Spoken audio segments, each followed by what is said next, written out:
Hi hello welcome to our channel.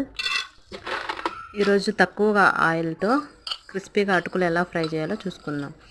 ముందుగా బాండీ పెట్టి ఆయిల్ పోసి పల్లీలు ఫ్రై చేసుకుని ఆయిల్లోనే వెల్లుల్లిపాయి, కరివేపాకు, పుట్నాల పప్పు వేసుకొని ఫ్రై చేసుకోవాలి.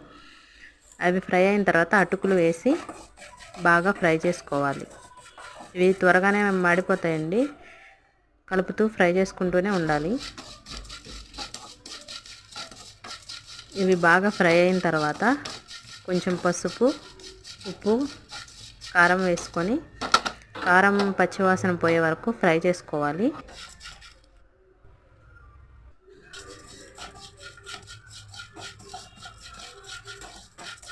కారం పచ్చివాసన పోయిన తర్వాత స్టవ్ ఆఫ్ చేసుకుని సర్వ్ చేసుకుంటాము.